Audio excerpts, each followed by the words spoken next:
Bom dia, meus irmãos.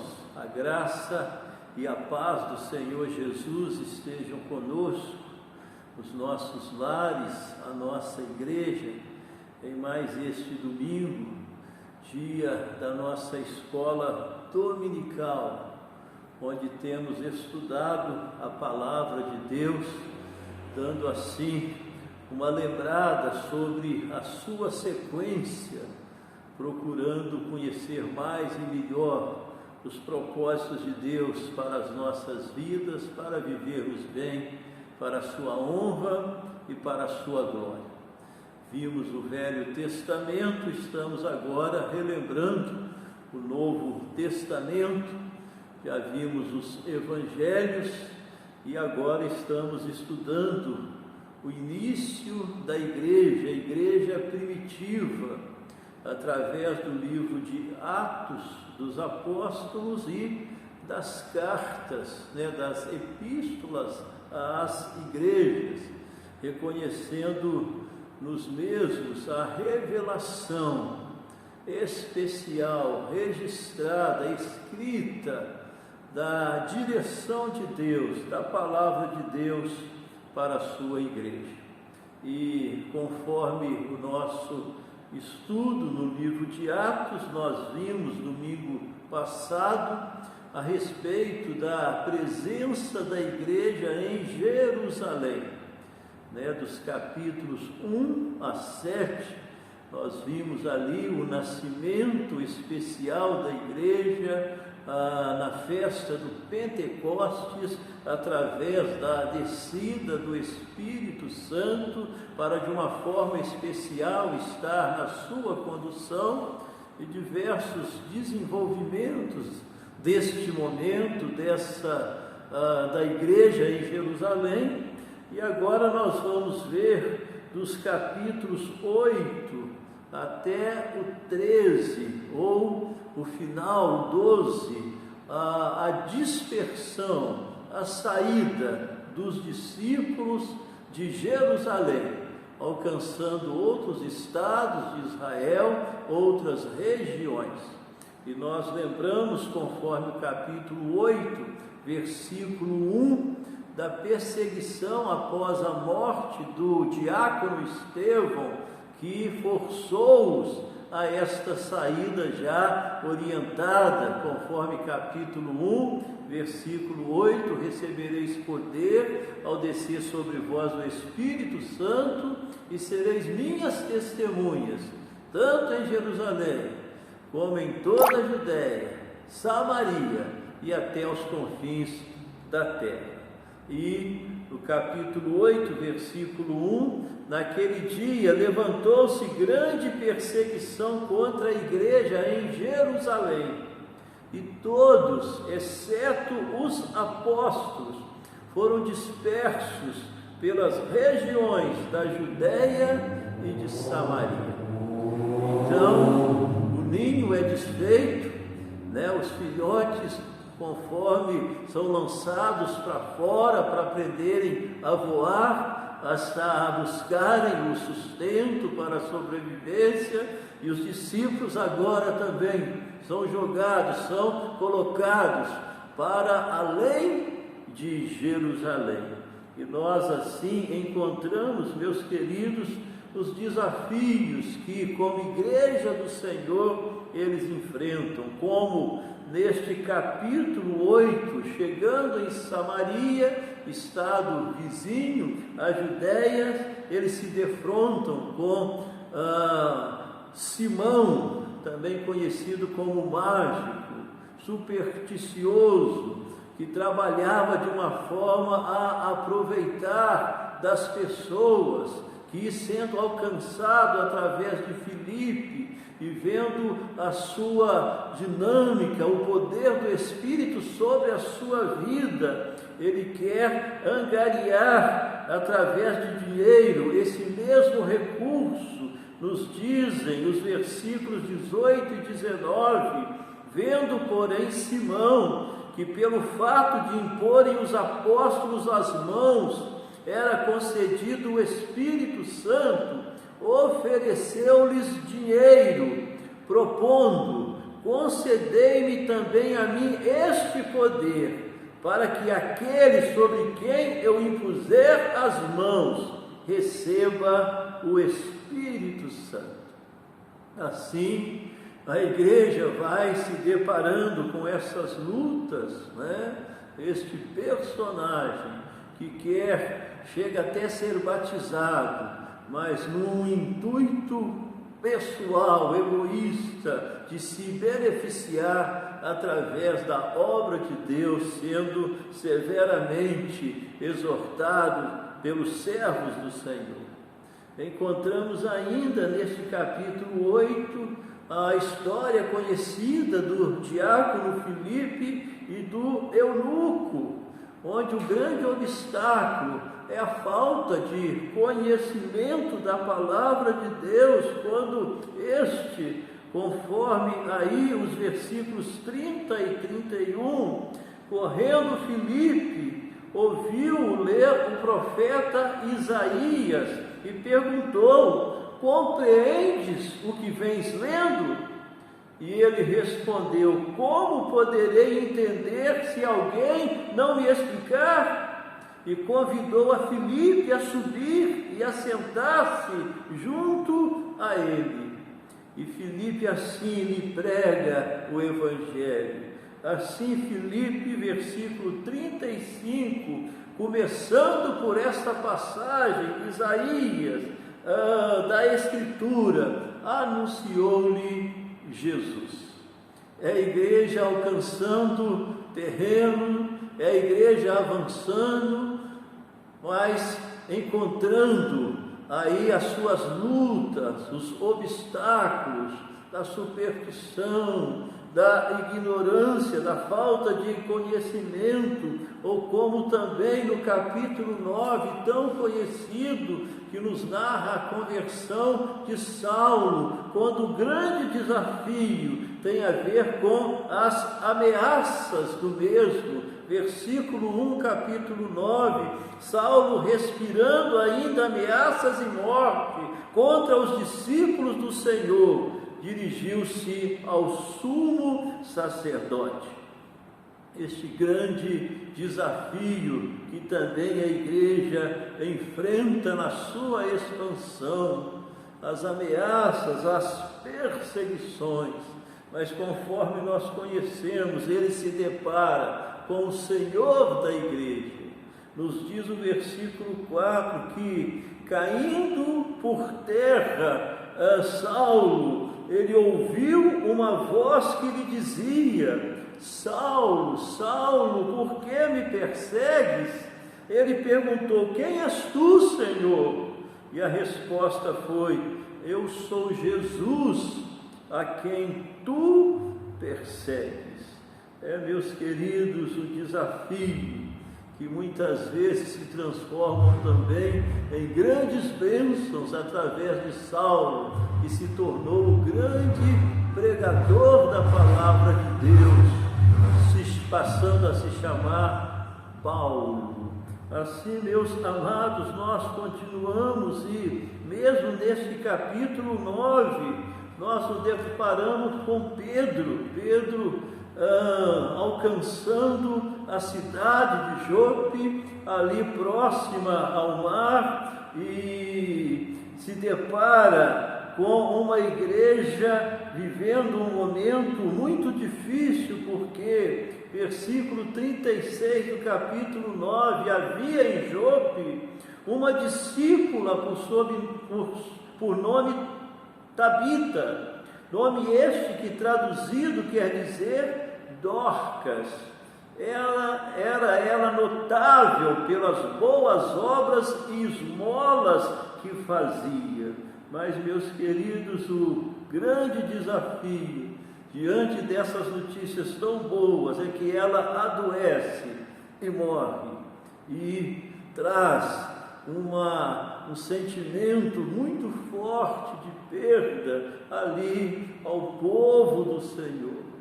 Traz a realidade, conforme tantas vezes a igreja se depara com a partida de grandes servos, servas, às vezes até à frente do com entusiasmo da obra, do trabalho, da proclamação do Evangelho do Senhor. É a luta, né? A luta contra o luto. Mas, meus queridos, conforme nós sabemos naquele caso, ou neste caso de Dorcas, Pedro, em nome de Jesus, a trouxe novamente à vida. Em outras situações, Deus dá descanso àquele que parte e traz outros obreiros para darem sequência, como Josué, substituindo, dando sequência à obra de Moisés, Eliseu, a obra de Elias, e assim tanto outros. Mas a certeza, conforme disse Jesus, que nada pode impedir o avanço da igreja, porque as portas do inferno não prevalecerão nunca contra ela, conforme a colocação do Senhor Jesus no registro de Mateus 16, 18. A igreja do Senhor é viva, é eterna, ela avança, ela vence os seus obstáculos próprios desta vida e deste mundo. E assim no capítulo 10, nós chegamos no centurião Cornélio, né? Um oficial romano temente ao Senhor, mas que para ser alcançado, Deus precisa fazer uma obra especial na vida de Pedro, para que ele entendesse que Cornélio, como também tantos que mesmo não sendo judeus, eram alvos da sua salvação, eram alvos do seu amor. E para isso, conforme o capítulo 10, versículos 3 a 15, ouviu-se uma voz que se dirigia a ele: levanta-te, Pedro, mata e come.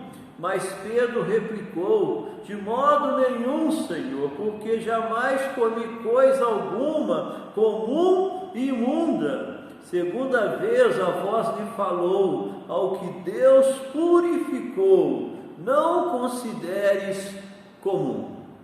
Era uma situação simbólica de uma visão onde animais de diversas espécies se achegavam a um lençol desta visão de Pedro, onde a ordem de Deus era para que ele comesse. E conforme as normas judaicas, ele se posicionou firme que determinados animais de forma alguma. Mas que Deus então o esclarecia, dizendo: Pedro, ao que Deus purificou, não consideres comum. Ou seja, a obra de Deus, a salvação, a palavra eterna e viva de Deus, não é somente para os judeus, é também para os gentios, para todas as nações. E sendo assim, Cornélio envia alguns dos seus servos que, encontrando a Pedro, o levam até Cesareia. E Pedro faz um lindo discurso anunciando o Evangelho, a palavra de Deus, e até colocando o preparo que Deus lhe fizera, conforme o versículo 35 do capítulo 10. Pelo contrário, em qualquer nação, aquele que o teme e faz o que é justo, lhe é aceitável. O versículo 34 também. Então falou Pedro dizendo: reconheço por verdade que Deus não faz acepção de pessoas. Meus queridos, era o enfrentamento de uma das maiores dificuldades dos nossos tempos, do preconceito. Era a palavra de Deus preparando os apóstolos e discípulos para alcançarem pessoas de todos os povos, de todas as nações, conforme a ordem do Senhor Jesus e conforme o cumprimento da mesma no registro de Apocalipse, onde pessoas de todas as raças, tribos e nações estarão nos céus, glorificando ao Senhor nosso Deus. No capítulo 11, nós encontramos aí o registro, meus queridos, da chegada em Antioquia da Síria, nação ao norte de Israel. E interessante, conforme capítulo 11, versículos 19 e 20, esta cidade ser bem oportuna para um alcance e desenvolvimento da obra do Senhor. E nos diz o texto: então os que foram dispersos por causa da tribulação que sobreveio a Estevão se espalharam até a Fenícia, Chipre e Antioquia, não anunciando a ninguém a palavra, senão somente aos judeus.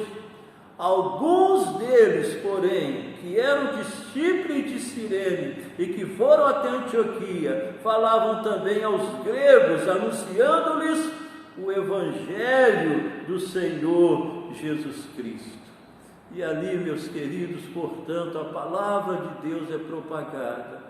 Barnabé é enviado para acompanhar o trabalho e cresce tanto que ele vai buscar a Paulo para ajudá-lo. E nos diz o texto, conforme versículos 25 e 26, partiu Barnabé para Tarso à procura de Saulo. Tendo-o encontrado, levou-o para Antioquia, e por todo um ano se reuniram naquela igreja e ensinaram numerosa multidão. Em Antioquia foram os discípulos pela primeira vez chamados cristãos, ou seja, servos de Cristo, discípulos de Cristo, salvos pelo Senhor Jesus Cristo. E eu quero encerrar, meus amados, nesse segundo momento, nesse momento de saída de Jerusalém, esse primeiro passo da expansão, e conforme nós vamos ver para frente, que ela vai se desenvolver muito mais através das viagens missionárias do apóstolo Paulo. Mas eu quero encerrar enfatizando, conforme a apresentação de Pedro, de Estevão, de Filipe, de Barnabé, conforme os registros de 4, 8, 6, 5, 8, 29, 11, 24, a respeito dos mesmos que em comum os apresentavam cheios do Espírito Santo. E é esta, meus amados, o poder, a força da igreja, o poder do Espírito Santo, o poder para transformar vidas, o poder para salvar vidas, o poder para conduzir a igreja, apesar das grandes lutas, obstáculos, dificuldades, o poder que garante em Cristo Jesus, na ação do Espírito, a situação de vitória da igreja. Sendo assim, as portas do inferno, com certeza, nunca prevalecerão contra ela. Oremos. Senhor nosso Deus, recebe, ó Deus, a nossa gratidão pela Tua palavra, pelo registro, Pai, da expansão da igreja no poder do Espírito Santo, e ajuda-nos como igreja do Senhor, nesses tempos tão difíceis, a também estarmos vivendo, buscando uma vida cheia do Espírito, para que o poder do Senhor se manifeste em nós e através de nós, abençoando ainda muitas vidas e nos conduzindo a viver de uma forma que glorifique o Teu nome, contribua para a extensão do Teu reino, e abençoe, meus queridos, meu Deus querido, tantas pessoas necessitadas, sofridas nesses tempos que vivemos. Reconsagramos a Ti as nossas vidas, famílias, igreja. Oramos pelo Teu povo no Brasil, no mundo, os missionários, para que estejamos nesta busca, nesta posição da plenitude, cheios do Espírito Santo.